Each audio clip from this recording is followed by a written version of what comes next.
실버 관계의 지혜입니다. 마음이 편하면 삶도 편안해집니다. 오늘도 평온하시길. 구독과 좋아요 하시면 알아두면 바로 적용 가능한 삶의 지혜 계속해서 알려드리겠습니다. 좋은 사람들과 밥을 먹고 나왔는데 다음엔 안 나와도 되겠다는 생각이 문득 들었던 적은 없으셨나요? 오랜만에 친구들과 식사 약속을 잡고 설레는 마음으로 식당에 갔는데 막상 자리에서 일어설 때는 왠지 모를 허전함이나 피곤함이 느껴지는 순간 말입니다.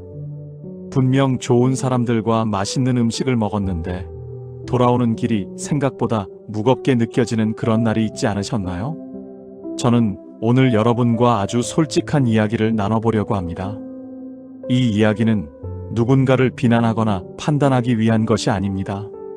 오히려 우리 모두가 소중하게 여기는 관계들을 더 따뜻하고 편안하게 만들기 위한 이야기입니다. 여기 흥미로운 사실 하나를 말씀드리겠습니다. 심리학자들의 연구에 따르면 우리는 자신의 행동을 평가할 때와 다른 사람의 행동을 평가할 때 전혀 다른 기준을 사용한다고 합니다. 내가 늦었을 때는 교통이 막혔다. 어쩔 수 없는 일이었다라고 생각하지만 다른 사람이 늦으면 시간 약속을 지키지 않는 사람이라고 판단하기 쉽습니다. 이것은 우리 뇌가 작동하는 자연스러운 방식이지만 때로는 이 때문에 우리 자신의 모습을 객관적으로 보기 어려워집니다. 하지만 이것과는 반대되는 정말 놀라운 현상도 있습니다. 우리가 자신의 어떤 행동 패턴을 인식하기만 해도 그 행동은 자연스럽게 변화하기 시작한다는 것입니다. 마치 거울을 보고 나서야 옷의 먼지를 털어낼 수 있는 것처럼 우리도 자신의 모습을 있는 그대로 바라볼 수 있을 때 비로소 더 나은 모습으로 나아갈 수 있습니다. 이것은 결코 부끄러운 일이 아닙니다. 오히려 성숙함의 표시입니다. 오늘 제가 여러분께 들려드릴 이야기는 어쩌면 조금 불편하실 수도 있습니다. 혹시 이건 내 이야기 같은데? 라는 생각이 드실 수도 있습니다. 하지만 그 순간이 바로 가장 소중한 순간입니다. 왜냐하면 그것은 우리가 더 좋은 친구, 더 편안한 동반자가 될 수 있는 출발점이기 때문입니다. 60대는 더 이상 배울 것이 없는 나이가 아니라 오히려 진정한 지혜를 발휘할 수 있는 나이입니다. 식사 모임이라는 것은 참 특별합니다. 단순히 배를 채우는 시간이 아니라 마음과 마음이 만나는 시간이기 때문입니다. 한 상에 둘러앉아 음식을 나누고 이야기를 나누는 그 시간은 우리 인생에서 가장 소중한 순간들 중 하나입니다. 그런데 바로 그 소중한 시간이 때로는 서로에게 상처가 되기도 하고 관계에 작은 금이 가는 계기가 되기도 합니다. 이것은 정말 안타까운 일입니다. 여러분께 약속드립니다. 오늘 이 시간은 누군가를 탓하거나 비난하는 시간이 아닙니다. 오히려 우리 자신을 더 깊이 이해하고 우리가 소중하게 여기는 사람들과의 관계를 더욱 풍요롭게 만들기 위한 시간입니다. 제가 들려드릴 5가지 이야기를 들으시면서 그것을 변화를 위한 신호로 받아들여 주시면 좋겠습니다. 이제 함께 출발해 보시겠습니까? 우리 모두는 더 나은 관계를 원합니다. 그리고 그 시작은 바로 지금, 이 순간입니다. 자, 그럼 첫 번째 이야기로 들어가 보겠습니다. 첫 번째, 계속 자기 이야기만 하는 사람. 지난주 목요일 오후, 서울 강남의 한 식당에서 있었던 일입니다. 4명의 60대 여성분들이 오랜만에 모였습니다. 대학 동창들로 한 달에 한 번씩 점심 약속을 지켜온 지 벌써 3년째입니다. 이날도 다들 반가운 마음으로 자리에 앉았습니다. 메뉴를 고르고 음식이 나오길 기다리는 동안 자연스럽게 대화가 시작되었습니다. 그런데 한 분이 최근에 손자를 봤다는 이야기를 꺼내면서부터 분위기가 조금씩 달라지기 시작했습니다. 너희들 내 손자 이야기 들어봐. 정말 영특해서 말이야. 처음에는 모두들 관심 있게 들었습니다. 하지만 그 이야기가 10분, 20분, 30분으로 이어지면서 다른 분들의 표정이 조금씩 굳어갔습니다. 중간중간 다른 분이 자신의 이야기를 꺼내려고 해도 그래. 그런데 말이야, 우리 손자는 하며 다시 자신의 이야기로 돌아갔습니다. 식사가 끝날 때까지 그분은 자신의 손자 이야기, 최근 다녀온 여행 이야기, 며느리에 대한 이야기를 쉬지 않고 하셨습니다. 다른 세 분은 대부분의 시간을 고개를 끄덕이거나 그렇구나, 좋겠네 같은 짧은 대꾸만 하며 보냈습니다. 헤어질 때 모두들 잘 먹었어라고 인사했지만 주차장으로 걸어가는 세 분의 뒷모습에는 어딘가 모를 무거움이 있었습니다. 그리고 그날 이후로 다음 모임 날짜를 잡는 단톡방이 이전보다 조용해졌습니다. 이 이야기를 들으시면서 어떤 생각이 드시나요? 혹시 비슷한 경험을 하신 적이 있으신가요? 자신이 이야기하는 쪽이었든 듣는 쪽이었든 말입니다. 이런 상황은 우리 주변에서 생각보다 자주 일어납니다. 그리고 이것은 결코 나쁜 의도에서 비롯된 것이 아닙니다. 심리학에는 대화 독점 현상에 대한 흥미로운 연구가 있습니다. 미국의 사회심리학자 찰스 더버가 수천 건의 일상 대화를 분석한 결과 사람들은 평균적으로 자신이 실제로 말한 시간보다 훨씬 적게 말했다고 느낀다는 사실을 발견했습니다. 즉, 우리는 자신이 대화에서 차지하는 비중을 정확하게 인식하지 못합니다. 내가 5분 말했다고 생각했는데 실제로는 15분을 말했을 수 있다는 것입니다. 더 흥미로운 것은 우리가 자신의 이야기를 할 때 뇌에서 도파민이 분비된다는 사실입니다. 도파민은 우리에게 즐거움을 주는 신경전달 물질입니다. 그래서 자신의 이야기를 하는 것은 본능적으로 기분 좋은 일입니다. 문제는 이 즐거움 때문에 우리가 상대방의 반응을 제대로 읽지 못하게 된다는 것입니다. 마치 맛있는 음식에 빠져서 배부른 줄 모르는 것과 비슷합니다. 여기서 중요한 것은 본질입니다. 자신의 이야기를 하는 것 자체가 문제가 아닙니다. 우리는 모두 자신의 이야기를 나누고 싶어 합니다. 그것은 자연스러운 인간의 욕구입니다. 문제는 균형입니다. 대화는 공을 주고받는 것과 같습니다.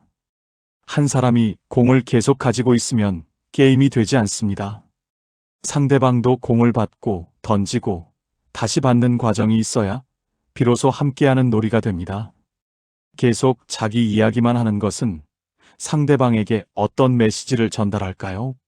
의도하지 않았지만 그것은 나는 당신의 이야기에 관심이 없습니다. 내 이야기가 당신의 이야기보다 더 중요합니다라는 메시지로 받아들여질 수 있습니다. 물론 그렇게 생각하지 않으실 겁니다. 단지 자신에게 일어난 일들을 나누고 싶었을 뿐입니다. 하지만 의도와 전달되는 메시지는 다를 수 있습니다. 상대방은 처음에는 관심을 가지고 들어줍니다. 하지만 시간이 지나면서 점점 나는 이 자리에서 필요한 사람일까? 라는 생각을 하게 됩니다. 내 이야기는 들어주지 않는데 왜 여기 있어야 하지? 라는 의문이 들기 시작합니다. 그리고 이런 경험이 반복되면 서서히 그 관계에서 멀어지게 됩니다. 만남 자체가 부담스럽고 피곤하게 느껴지기 때문입니다. 프랑스의 철학자 시몬 베유는 이렇게 말했습니다. 주의를 기울이는 것은 영혼의 가장 순수한 형태의 관대함입니다. 상대방의 이야기에 귀 기울이는 것, 그것은 단순히 듣는 것 이상의 의미를 가집니다. 그것은 당신이 중요합니다. 당신의 경험과 감정을 존중합니다라고 말하는 행위입니다. 반대로 상대방의 이야기를 듣지 않는 것은 의도하지 않았다 하더라도 그 사람의 존재를 가볍게 여기는 것으로 받아들여질 수 있습니다. 그렇다면 우리는 어떻게 하면 좋을까요? 먼저 자신이 얼마나 오래 말하고 있는지 조금 더 의식해 보시면 좋겠습니다. 대화 중에 잠깐 멈추고 내가 지금 얼마나 말했지? 라고 스스로에게 물어보는 것입니다. 그리고 의식적으로 질문을 던져보시면 어떨까요? 너는 어때? 내 생각은 어떠니? 최근에 어떻게 지냈어? 같은 질문 말입니다. 또 하나는 상대방의 이야기를 들을 때 진짜로 듣는 것입니다. 단지 다음에 내가 무슨 말을 할지 생각하면서 기다리는 것이 아니라 진심으로 상대방의 이야기에 집중하는 것입니다. 이것은 연습이 필요합니다. 하지만 조금씩 의식하다 보면 자연스러워집니다. 식사 모임은 혼자 하는 독백이 아니라 함께 만들어가는 합창입니다. 각자의 목소리가 조화롭게 어우러질 때 가장 아름다운 음악이 됩니다. 여러분의 이야기도 소중하지만 상대방의 이야기도 똑같이 소중합니다. 이 균형을 기억하신다면 다음 모임은 지금보다 훨씬 더 따뜻하고 의미 있는 시간이 될 것입니다. 두 번째, 음식에 유독 예민한 사람. 부산의 한 횟집에서 있었던 일입니다. 5명의 60대 남성분들이 고등학교 동창회 모임을 가졌습니다. 오랜만에 만난 친구들과 회를 앞에 두고 소주잔을 기울이는 시간, 분명 즐거운 시간이어야 했습니다. 하지만 이날 모임은 시작부터 조금 뒤틀렸습니다. 메뉴를 고를 때부터 한 분이 유난히 까다롭게 구셨습니다. 이 집 회는 신선해? 나는 신선하지 않은 건 못 먹어. 배탈 나면 어떻게 하려고? 친구들이 여기 맛집이라고 소문난 곳이야 라고 말해도 요즘은 맛집이라고 해도 믿을 수가 없어라며 계속 의구심을 표했습니다. 결국 모두의 의견을 모아 회를 주문했지만 음식이 나왔을 때도 문제는 계속되었습니다. 이 초고추장에 설탕이 너무 많이 들어간 것 같은데? 나 당뇨 있어서 이런 거 조심해야 돼. 이 배추는 좀 질긴데? 김치가 너무 시지 않아? 물이 미지근해. 차가운 물 좀 달라고 해봐. 한 분이 하나씩 문제를 제기할 때마다 다른 친구들은 번갈아가며 종업원을 부르거나 해명을 했습니다. 이 정도면 괜찮은 것 같은데, 나는 맛있는데, 같은 말들도 해봤지만 소용이 없었습니다. 식사 내내 그분은 음식에 대한 불만을 이어갔습니다. 회의 두께, 야채의 신선도, 된장찌개의 간, 심지어 그릇의 청결도까지. 다른 네 분은 처음에는 그 말에 동조하려고 애썼지만 시간이 지나면서 점점 지쳐갔습니다. 맛있게 먹으려고 했던 음식이 자꾸만 문제투성이로 보이기 시작했고 즐거워야 할 분위기는 무거워졌습니다. 결국 그날의 모임은 모두가 기대했던 것보다 훨씬 일찍 끝났습니다. 이런 상황, 어디선가 본 적 있으신가요? 혹은 혹시 자신도 모르게 이런 모습을 보이신 적은 없으신가요? 음식에 대해 의견을 말하는 것 자체는 문제가 아닙니다. 우리는 모두 각자의 입맛이 있고 건강상의 이유로 조심해야 할 것들이 있습니다. 그것은 당연한 일입니다. 심리학에는 부정성 편향이라는 개념이 있습니다. 노벨상을 받은 심리학자 다니엘 카너먼의 연구에 따르면 인간의 뇌는 긍정적인 것보다 부정적인 것에 훨씬 더 강하게 반응하도록 설계되어 있습니다. 이것은 생존을 위한 본능입니다. 위험을 빨리 감지해야 살아남을 수 있었기 때문입니다. 하지만 이 본능이 일상생활에서는 우리가 부정적인 면에 과도하게 집중하게 만듭니다. 특히 나이가 들면서 이 경향은 더 강해질 수 있습니다. 건강에 대한 걱정이 커지고 과거의 경험들이 쌓이면서 이런 것은 조심해야 해라는 생각이 자동으로 작동하게 됩니다. 그래서 의식하지 못하는 사이에 음식의 부정적인 면만 계속 찾게 되는 것입니다. 이것은 자연스러운 현상입니다. 하지만 그것이 계속되면 우리 자신뿐만 아니라 함께하는 사람들까지 피곤하게 만듭니다. 여기서 핵심은 무엇일까요? 음식에 예민한 것 자체가 문제가 아니라 그것을 어떻게 표현하느냐가 중요합니다. 건강상의 이유로 어떤 음식을 피해야 한다면 조용히 자신만 안 먹으면 됩니다. 굳이 그것이 왜 문제인지 모두에게 설명하고 음식의 문제점을 계속 지적할 필요는 없습니다. 다른 사람들에게 음식의 부정적인 면을 계속 이야기하는 것은 어떤 영향을 미칠까요? 심리학에서는 이것을 감정 전염이라고 부릅니다. 한 사람의 부정적인 감정이나 태도는 주변 사람들에게 빠르게 퍼집니다. 마치 하품이 전염되는 것처럼 말입니다. 한 사람이 계속 음식의 문제를 지적하면 원래는 맛있게 먹고 있던 다른 사람들도 그러고 보니 이게 좀 이상한가? 라고 생각하기 시작합니다. 그렇게 모임의 분위기 전체가 무거워집니다. 또 하나 생각해 볼 점이 있습니다. 음식에 대한 불만을 계속 표현하는 것은 의도하지 않았지만 나는 까다로운 사람입니다. 나를 만족시키기는 어렵습니다. 라는 메시지를 전달합니다. 그리고 이것은 다른 사람들로 하여금 다음에 약속을 잡을 때 망설이게 만듭니다. 또 무슨 불만을 이야기할까? 어디를 가야 만족할까? 라는 걱정이 생기기 때문입니다. 결국 관계가 조금씩 멀어지게 됩니다. 고대 그리스의 철학자 에픽테토스는 이렇게 말했습니다. 행복의 비결은 우리가 가진 것에 만족하는 것이 아니라 우리가 가진 것을 즐기는 것입니다. 음식도 마찬가지입니다. 완벽한 음식은 없습니다. 어떤 식당을 가도 어떤 음식을 먹어도 뭔가 부족한 점은 있을 수 있습니다.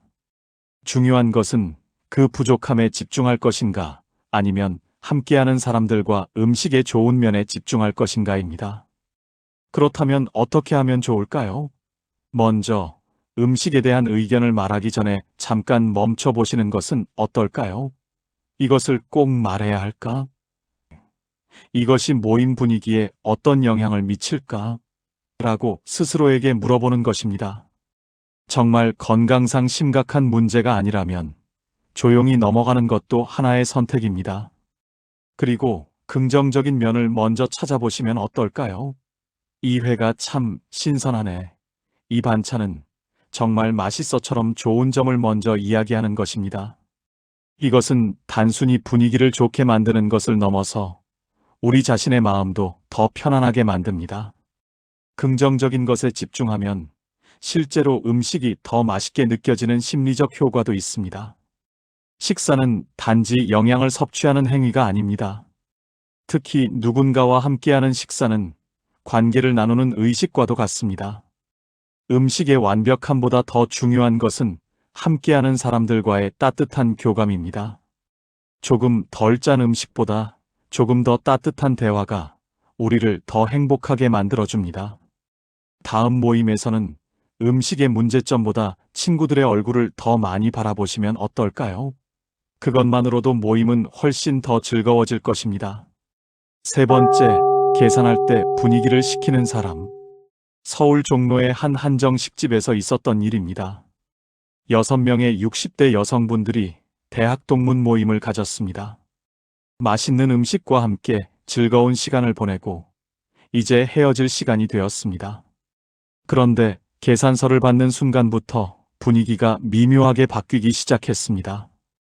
한 분이 계산서를 유심히 들여다보더니 말했습니다. 이건 뭐야? 우리 이거 시킨 적 없는데? 다른 분들이 그건 밑반찬 추가한 거야. 김 선생이 더 달라고 했잖아 라고 설명했습니다. 하지만 그분은 납득하지 못했습니다. 난 그런 거 시키지 말라고 했는데. 이런 것까지 돈 내야 해? 그리고는 계산기를 꺼내 들었습니다. 자, 계산 정확하게 해보자. 나는 밥을 안 먹었으니까 밥값은 빼야 하고 나는 술도 한 잔밖에 안 마셨으니까. 처음에는 모두들 농담처럼 웃어넘기려 했습니다. 하지만 그분은 진지했습니다. 누가 무엇을 얼마나 먹었는지 정확하게 따지기 시작했고, 심지어 이 사람은 고기를 더 많이 먹었으니까 조금 더 내야 하는 거 아니야? 라는 말까지 했습니다. 그 순간 테이블의 공기가 얼어붙었습니다. 방금 전까지 웃고 떠들던 분위기는 온데간데 없고 모두들 어색한 침묵 속에서 지갑을 꺼냈습니다. 한 분이 그냥 6으로 나누면 되잖아. 큰 차이도 아닌데 라고 말했지만 그분은 원칙은 원칙이지. 왜 내가 남이 먹은 것까지 내야 해? 라며 끝까지 정확한 계산을 고집했습니다. 결국 모두가 각자 자기가 먹은 것을 계산해서 냈고 모임은 씁쓸한 기분으로 끝났습니다. 그리고 그날 이후로 다음 모임 이야기가 나올 때마다 미묘한 침묵이 흘렀습니다. 이런 상황을 경험해 보신 적이 있으신가요? 어쩌면 비슷한 고민을 하신 적도 있으실 겁니다. 왜 내가 더 내야 하지? 공평하게 나누는 게 맞는 거 아닌가? 이런 생각은 충분히 이해할 수 있습니다. 돈은 우리가 열심히 일해서 번 소중한 것이니까요. 행동경제학의 대가 리처드 탈러는 심리적 회계라는 개념을 제시했습니다. 우리는 돈을 단순히 숫자로만 보지 않고 그것이 어디서 왔는지, 무엇에 쓰이는지에 따라 다르게 평가한다는 것입니다. 그래서 똑같은 5만 원이라도 어떤 경우에는 쉽게 쓰고 어떤 경우에는 아까워합니다. 특히 손해를 봤다는 느낌은 실제 금액보다 훨씬 크게 느껴집니다. 또한 나이가 들면서 경제적 여유가 과거와 달라지는 경우도 있습니다. 은퇴 후 고정 수입이 줄어들면서 돈에 대해 더 민감해질 수 있습니다. 이것은 자연스러운 일입니다. 하지만 그 민감함을 어떻게 표현하느냐가 중요합니다. 여기서 본질을 살펴보겠습니다. 계산을 정확히 하는 것 자체가 문제일까요? 아닙니다. 정확한 계산은 좋은 것입니다. 문제는 그것을 하는 방식과 타이밍입니다. 모임의 마지막 순간, 모두가 즐거운 기분으로 헤어져야 할 때, 누가 얼마나 먹었는지 따지는 것은 지금까지 쌓아온 좋은 분위기를 한순간에 무너뜨립니다. 계산할 때 과도하게 정확함을 추구하는 것은 상대방에게 어떤 메시지를 전달할까요? 나는 당신을 믿지 않습니다. 우리 관계는 정확한 손익 계산이 필요한 관계입니다. 라는 느낌을 줍니다. 이것은 친구 관계를 상거래 관계로 바꿔버립니다. 친구와 밥을 먹는 것이 비즈니스 미팅처럼 느껴지게 되는 것입니다. 더 깊이 생각해보면 이것은 신뢰의 문제입니다. 대부분의 모임에서 누군가는 조금 더 먹고 누군가는 조금 덜 먹습니다. 이번에는 내가 조금 더 냈을 수도 있고 다음번에는 다른 사람이 더 낼 수도 있습니다. 이렇게 오고 가는 것이 관계입니다. 하지만 매번 정확하게 계산하겠다는 태도는 나는 손해보고 싶지 않아라는 메시지를 강하게 전달합니다. 중국의 노자는 이렇게 말했습니다. 만족할 줄 아는 사람은 언제나 만족하고 욕심이 많은 사람은 언제나 부족하다. 몇 천 원, 몇만 원의 차이를 정확히 따지는 것이 정말 우리를 더 부유하게 만들까요? 오히려 그것 때문에 잃는 것은 없을까요? 친구들의 편안함, 모임의 즐거움, 그리고 무엇보다 우리 자신의 마음의 평화를 잃는 것은 아닐까요? 경제적으로 정말 어려운 상황이라면 모임 전에 솔직하게 이야기하는 것이 훨씬 좋습니다. 요즘 경제적으로 좀 빠듯해서 부담스러운데 조금 저렴한 곳으로 갈 수 있을까? 이렇게 미리 이야기하면 친구들은 이해하고 배려해 줄 것입니다. 진정한 친구라면 당연히 그렇게 할 것입니다. 하지만 모임이 끝나고 계산할 때 문제를 제기하는 것은 모두를 불편하게 만듭니다. 어떻게 하면 좋을까요? 먼저 모임에 가기 전에 스스로에게 물어보시면 좋겠습니다. 내가 이 모임에 쓸 수 있는 예산은 얼마인가? 그리고 그 범위 내에서 편안하게 즐기시면 됩니다. 만약 예상보다 비용이 더 나올 것 같다면 모임 중에 자연스럽게 나는 이것만 먹을게 하고 조절하시면 됩니다. 그리고 계산할 때는 간단하게 하시는 것을 권해드립니다. 대부분의 경우 인원수로 나누면 됩니다. 몇 천 원 차이가 날 수도 있습니다. 하지만 그것은 다음 모임에서 자연스럽게 균형이 맞춰집니다. 이번에 조금 더 냈다면 다음번에는 조금 덜 낼 수도 있습니다. 이것이 장기적인 관계에서 작동하는 자연스러운 균형입니다. 식사 모임의 가치는 음식값으로 환산할 수 없습니다. 좋은 사람들과 함께한 시간, 나눈 이야기, 함께 웃었던 순간들, 이것들은 돈으로 계산할 수 없는 소중한 것들입니다. 계산서의 숫자보다 훨씬 더 가치 있는 것들입니다.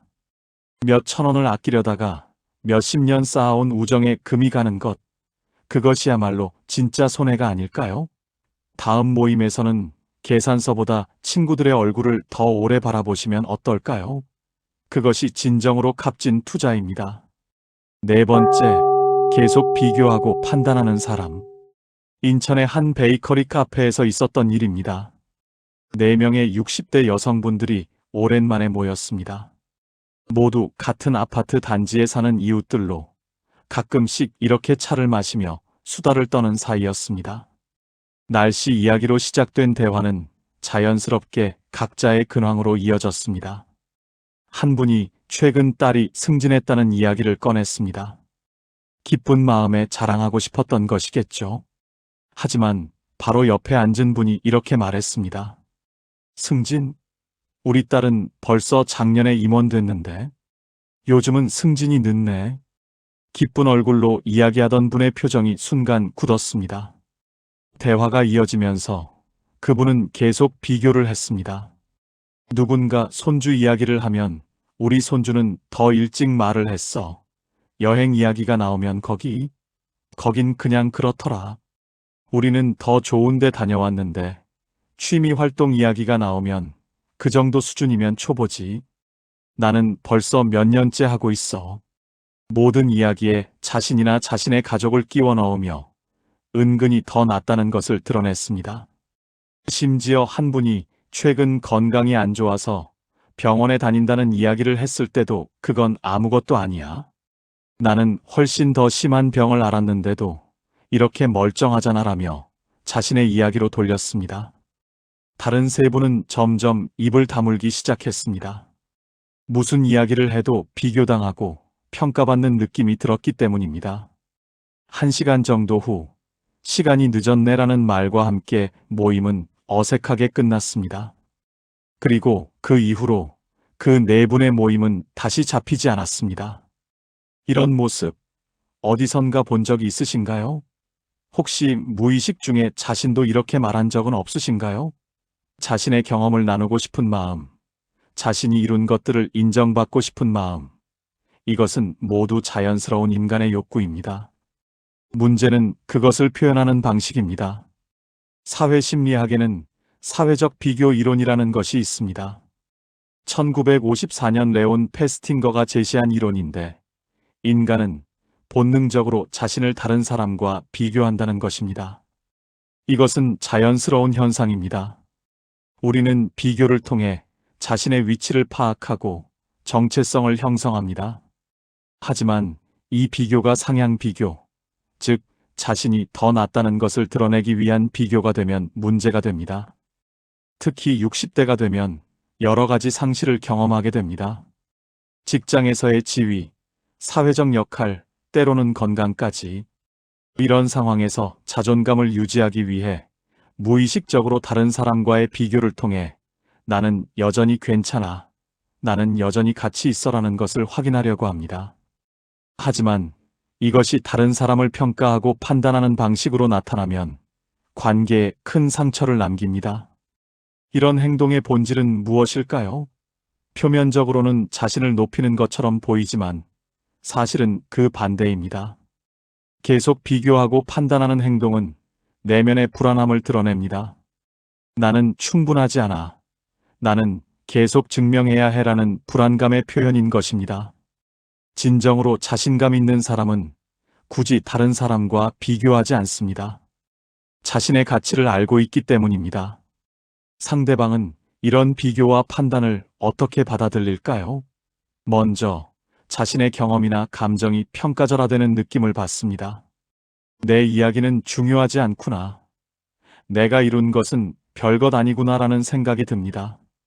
그리고 이것이 반복되면 그 사람 앞에서는 아무 이야기도 하고 싶지 않게 됩니다. 무슨 말을 해도 비교당하고 평가받을 것 같기 때문입니다. 더 심각한 것은 이런 행동이 관계에서 안전함을 제거한다는 것입니다. 좋은 관계는 서로가 편안하게 자신을 드러낼 수 있는 관계입니다. 하지만 계속 비교당하고 판단받는 관계에서는 방어적이 될 수밖에 없습니다. 자신을 보호하기 위해 마음의 문을 닫게 됩니다. 독일의 철학자 쇼펜하우어는 이렇게 말했습니다. 타인을 평가하는 것은 자신을 드러내는 가장 확실한 방법이다.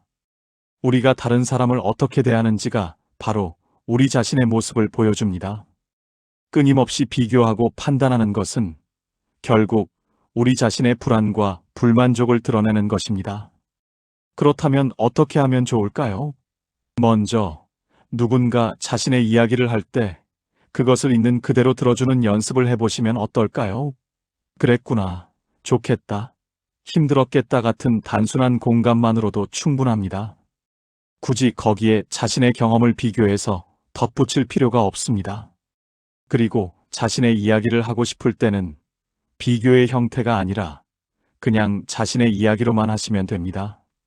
나도 비슷한 경험이 있어가 아니라 나는 이런 경험을 했어로 충분합니다. 상대방의 경험을 깎아내리지 않으면서도 자신의 이야기를 충분히 나눌 수 있습니다. 또 하나 중요한 것은 자신의 가치를 다른 사람과의 비교가 아니라 자기 자신에게서 찾는 것입니다. 나는 나대로 충분히 가치 있어. 내 삶은 그 자체로 의미 있어라고 스스로에게 말해주는 것입니다. 이렇게 내면의 안정감이 생기면 자연스럽게 다른 사람을 비교하거나 판단할 필요가 없어집니다. 모임은 경쟁의 장이 아닙니다. 누가 더 나은지 증명하는 자리가 아닙니다. 서로의 삶을 나누고 기쁨은 함께 기뻐하고 어려움은 함께 위로하는 자리입니다. 누군가의 기쁜 소식을 들었을 때 나는 더 잘했어가 아니라 정말 잘됐다라고 진심으로 축하해주는 것. 누군가의 어려움을 들었을 때 나는 더 힘들었어가 아니라 많이 힘들겠다라고 공감해주는 것. 이것이 진정한 관계를 만듭니다. 다음 모임에서는 비교의 눈이 아니라 공감의 마음으로 친구들을 바라보시면 어떨까요? 그러면 모두가 훨씬 더 편안하고 행복한 시간을 보낼 수 있을 것입니다. 마지막 5번째, 식사 내내 휴대폰에서 눈을 떼지 않는 사람. 제주도의 한 해산물 레스토랑에서 있었던 일입니다. 5명의 60대 부부들이 여행을 와서 함께 저녁 식사를 하게 되었습니다. 창밖으로 아름다운 바다가 보이고 신선한 해산물이 테이블 가득 차려졌습니다. 모두들 오랜만에 여행이라 들뜬 마음으로 식사를 시작했습니다. 그런데 한 분이 음식 사진을 찍기 시작했습니다. 처음에는 모두들 이해했습니다. 예쁜 음식, 좋은 풍경, 기념으로 남기고 싶은 마음은 당연합니다. 하지만 그분은 사진을 찍는 것에서 멈추지 않았습니다. 찍은 사진을 바로 SNS에 올리기 시작했고 거기에 달리는 댓글을 확인하고 답글을 달고 다시 사진을 찍고 이 과정이 계속 반복되었습니다. 다른 분들이 이야기를 나누는 동안에도 그분은 고개를 숙이고 휴대폰을 들여다보고 있었습니다. 누군가 질문을 해도 뭐라고? 하며 제대로 듣지 못했습니다. 아름다운 석양이 지는 순간에도 다른 분들은 창밖을 바라보며 감탄했지만 그분은 여전히 휴대폰 화면만 보고 있었습니다. 식사가 끝날 때까지 그분은 대부분의 시간을 휴대폰과 함께 보냈습니다. 물론 중간중간 대화에 참여하기도 했지만 항상 한 손에는 휴대폰이 들려 있었고 시선은 자주 휴대폰으로 향했습니다. 다른 네 분은 점점 그 사람을 대화에서 제외하기 시작했습니다. 어차피 제대로 듣지도 않는데 뭐하러 이야기하겠어라는 생각 때문이었습니다. 그렇게 그날 저녁은 5명이 함께 했지만 사실상 4명만의 모임이 되어버렸습니다. 이런 장면 낯설지 않으신가요? 어쩌면 우리 자신도 모르는 사이에 이렇게 하고 있을지도 모릅니다. 스마트폰은 정말 편리한 도구입니다. 멀리 있는 가족과 연락할 수 있고 순간을 기록할 수 있고 필요한 정보를 바로 찾을 수 있습니다. 60대에게는 특히 더 그렇습니다. 손주들의 사진을 실시간으로 받아보고 친구들과 쉽게 연락하고 세상 돌아가는 소식을 바로 알 수 있으니까요. 심리학에는 행동 중독이라는 개념이 있습니다. 스마트폰 사용이 중독처럼 작동할 수 있다는 것입니다. 알림이 울릴 때마다 우리 뇌에서는 도파민이 분비됩니다.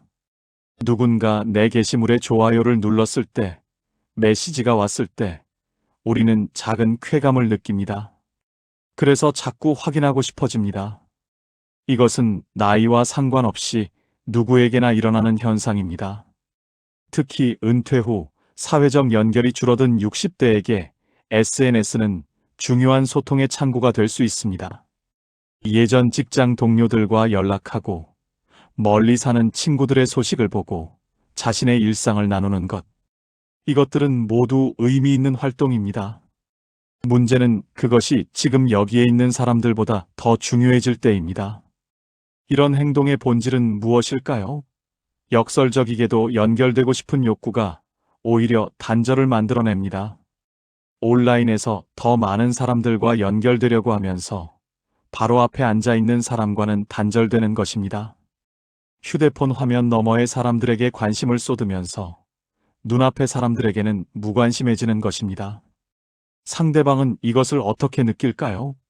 가장 먼저 드는 느낌은 나는 중요하지 않구나입니다. 내가 하는 이야기보다 휴대폰 속 내용이 더 중요하다는 메시지를 받는 것입니다. 이것은 상대방을 존중하지 않는다는 의미로 받아들여집니다. 나는 당신과 함께 있지만 마음은 다른 곳에 있습니다라고 말하는 것과 같습니다. 또한 이것은 모임의 현존감을 해칩니다. 진정한 만남은 서로가 온전히 그 자리에 있을 때 일어납니다. 몸은 여기 있지만 마음이 휴대폰 속에 있다면 그것은 반쪽짜리 만남입니다. 깊이 있는 대화, 진심 어린 교감, 특별한 순간들은 모두 온전한 현존에서 나옵니다. 프랑스의 작가 생텍쥐페리는 이렇게 말했습니다. 사랑은 서로를 바라보는 것이 아니라 함께 같은 방향을 바라보는 것이다. 이 말을 조금 바꿔보면 진정한 만남은 각자 다른 것을 보는 것이 아니라 함께 같은 순간을 경험하는 것입니다. 한 사람은 창밖의 석양을 보고 다른 사람은 휴대폰 화면을 본다면 그들은 같은 공간에 있지만 다른 세계에 있는 것입니다. 더 생각해 볼 점이 있습니다. 우리가 휴대폰으로 찍고 기록하는 순간들, 그것들은 정말 우리의 것이 될까요? 사진으로 남기는 것에 너무 집중하다 보면 정작 그 순간 자체를 놓치게 됩니다. 눈으로 보고 마음으로 느끼는 대신 화면으로만 보게 됩니다. 그리고 나중에 사진을 보면서 그때 참 좋았지라고 하지만 사실 그 순간을 온전히 경험하지는 못한 것입니다. 그렇다면 어떻게 하면 좋을까요? 완전히 휴대폰을 쓰지 말라는 것이 아닙니다. 다만 시간과 장소를 구분하는 지혜가 필요합니다. 식사 모임에 가기 전에 스스로와 약속을 해보시면 어떨까요? 오늘 이 시간만큼은 휴대폰을 가방 속에 넣어두자. 정말 급한 전화가 아니면 나중에 확인하자. 음식 사진을 찍고 싶으시다면 처음 음식이 나왔을 때 한두 장 찍으시고 그걸로 충분합니다. SNS에 올리는 것은 집에 돌아가서 해도 늦지 않습니다. 지금 이 순간 함께 있는 사람들이 온라인의 누군가보다 훨씬 더 중요합니다. 대화 중에 휴대폰을 확인하고 싶은 충동이 들 때 잠깐 멈추고 생각해 보세요. 이것이 지금 당장 확인해야 할 만큼 중요한가? 대부분의 경우 답은 아니오일 것입니다. 그 메시지, 그 알림은 10분 후에 확인해도 됩니다. 하지만 지금 이 순간 친구가 하는 이야기는 지금 놓치면 다시 들을 수 없습니다.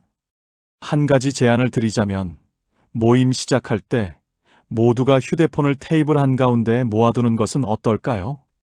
그리고 가장 먼저 휴대폰을 꺼내는 사람이 다음 모임 장소를 정하거나 커피값을 내는 가벼운 게임으로 만들어보는 것입니다.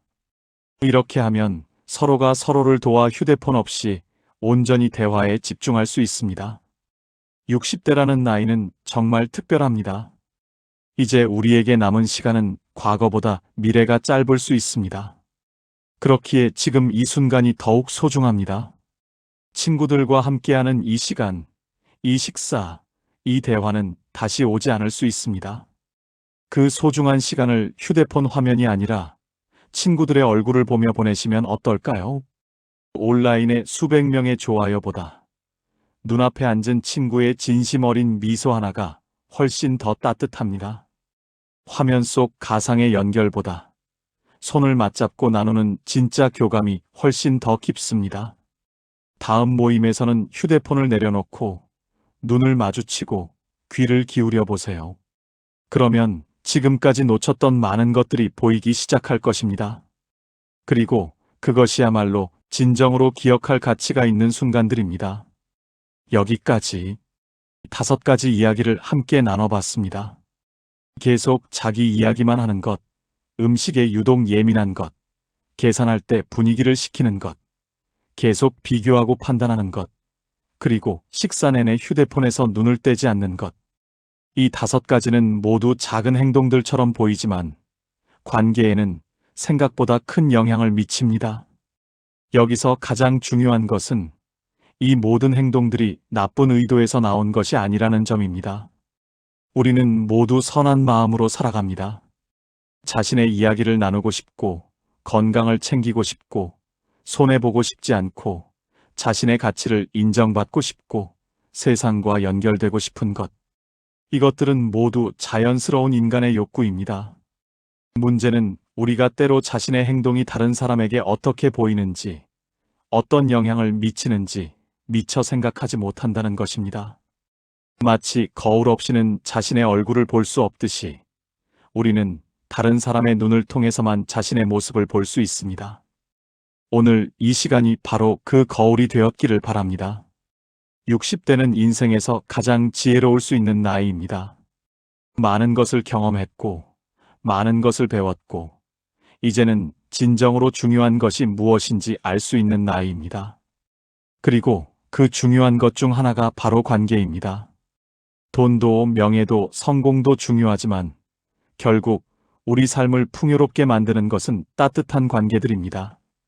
좋은 친구, 편안한 동반자, 서로를 이해하고 존중하는 사람들과 함께하는 시간. 이것이야말로 우리 인생의 진짜 보물입니다. 그리고 그 보물을 지키는 것은 거창한 일이 아닙니다. 아주 작은 것들입니다. 상대방의 이야기를 조금 더 들어주는 것, 음식의 좋은 면을 먼저 보는 것, 계산할 때 너그러운 마음을 갖는 것, 비교하지 않고 있는 그대로 받아들이는 것, 휴대폰을 내려놓고 눈을 마주치는 것. 이런 작은 것들이 관계를 만들어갑니다. 오늘 이 이야기를 들으시면서 혹시 마음이 불편하셨다면 그것은 좋은 신호입니다. 그것은 우리 안에 변화하고 싶은 마음이 있다는 증거입니다. 그리고 변화는 인식에서 시작됩니다.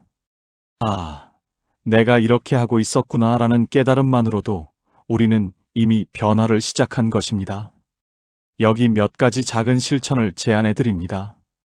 이것들은 어렵지 않지만 꾸준히 하면 관계를 크게 바꿀 수 있는 것들입니다. 첫째, 다음 모임에 가기 전에 스스로에게 물어보세요. 오늘은 듣는 사람이 되어보자. 친구들의 이야기에 진심으로 귀 기울여보자. 그리고 의식적으로 질문을 더 많이 해보세요. 자신의 이야기를 하고 싶을 때 잠깐 멈추고 상대방은 어떻게 생각할까? 를 생각해보는 것입니다. 둘째, 감사의 마음을 연습해보세요. 음식이 나왔을 때 부족한 점을 찾기보다 이것은 정말 맛있네. 이 재료는 신선하네 같은 긍정적인 면을 먼저 찾아보세요. 이것은 단순히 말만 바꾸는 것이 아니라 세상을 바라보는 시각 자체를 바꾸는 연습입니다. 셋째, 계산할 때는 관대함을 선택하세요. 몇 천 원의 차이는 우정에 비하면 정말 작은 것입니다. 이번에는 내가 조금 더 내는 거지 뭐 하는 여유로운 마음이 관계를 훨씬 부드럽게 만듭니다. 그 작은 관대함은 결국 우리 자신에게로 돌아옵니다. 넷째, 비교하고 싶은 충동이 들 때 대신 공감해 보세요. 나는 더 잘했어. 대신 참 잘했네. 나는 더 힘들었어. 대신 정말 힘들었겠다라고 말해 보세요. 이 작은 차이가 상대방에게는 큰 위로가 됩니다. 다섯째, 모임에 갈 때는 휴대폰을 가방 깊숙이 넣어두세요. 1시간, 2시간 정도는 휴대폰 없이도 충분히 행복할 수 있습니다. 오히려 그 시간이 훨씬 더 풍요롭고 의미 있을 것입니다.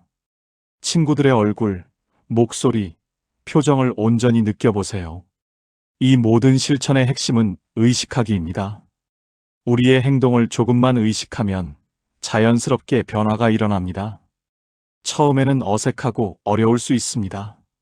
하지만 조금씩 천천히 연습하다 보면 자연스러워집니다. 그리고 그 변화는 우리 자신뿐만 아니라 우리 주변 사람들도 행복하게 만듭니다. 60대의 우정은 정말 특별합니다. 오랜 세월을 함께 나눈 친구들, 인생의 풍파를 함께 견딘 동반자들과의 관계는 그 무엇과도 바꿀 수 없이 소중합니다. 그 소중한 관계들을 더 따뜻하게, 더 깊게, 더 오래 이어가는 것. 그것이 바로 우리가 할 수 있는 가장 의미 있는 일입니다. 식사 모임은 단순히 배를 채우는 시간이 아닙니다. 그것은 우리의 영혼을 채우는 시간입니다. 맛있는 음식보다 더 중요한 것은 함께 나누는 따뜻한 마음입니다. 화려한 식당보다 더 중요한 것은 편안한 분위기입니다. 완벽한 식사보다 더 중요한 것은 진심 어린 대화입니다. 다음에 친구들과 식사를 하실 때 오늘 이야기를 조금만 떠올려 보세요. 그리고 작은 것 하나만 바꿔보세요. 듣는 것, 감사하는 것, 관대한 것, 공감하는 것, 현존하는 것 중 하나만이라도 의식적으로 해보세요. 그것만으로도 모임은 이전보다 훨씬 더 따뜻하고 의미 있는 시간이 될 것입니다. 여러분은 충분히 좋은 사람입니다. 단지 때로 우리 모두가 그렇듯이 자신의 모습을 객관적으로 보기 어려울 뿐입니다. 하지만 이제 조금 더 명확하게 보실 수 있을 것입니다. 그리고 그 명확한 시야로 우리의 관계들을 더 아름답게 가꿔 나갈 수 있을 것입니다. 우정은 저절로 유지되지 않습니다. 작은 관심, 작은 배려, 작은 노력들이 모여 우정을 만들어 갑니다. 하지만 그 노력은 결코 부담스러운 것이 아닙니다. 오히려 그것은 우리 삶을 더 풍요롭게 만드는 기쁨입니다. 좋은 친구가 되는 것은 곧 더 행복한 사람이 되는 것입니다. 마지막으로 이것만은 꼭 기억해 주세요. 완벽할 필요는 없습니다. 우리는 모두 때로 실수하고 잘못하고 후회합니다. 그것이 인간입니다. 중요한 것은 완벽함이 아니라 노력하는 마음입니다. 조금씩 나아지려는 의지입니다. 그리고 그 의지만 있다면 우리는 이미 충분히 좋은 친구입니다. 오늘 이 시간이 여러분께 작은 선물이 되었기를 바랍니다. 불편한 마음이 아니라 따뜻한 용기를 드리고 싶었습니다. 비난이 아니라 이해를 나누고 싶었습니다. 그리고 무엇보다 우리 모두가 더 행복한 관계 속에서 살아갈 수 있다는 희망을 전하고 싶었습니다. 다음 모임이 더 따뜻하기를, 다음 대화가 더 깊어지기를, 다음 식사가 더 맛있게 느껴지기를 진심으로 바랍니다. 여러분의 작은 변화가 큰 행복을 만들어낼 것입니다. 그리고 그 행복은 여러분뿐만 아니라 여러분 주변의 모든 사람들에게도 퍼져나갈 것입니다. 오늘 하루도, 내일도, 그리고 앞으로 나아갈 모든 날들이 따뜻한 관계로 가득하시기를 바랍니다. 긴 시간 함께 해주셔서 감사합니다. 여러분 모두 행복하세요. 지금까지 실버 관계의 지혜였습니다. 오늘도 여기까지 와준 당신 마음에 조용히 고맙습니다.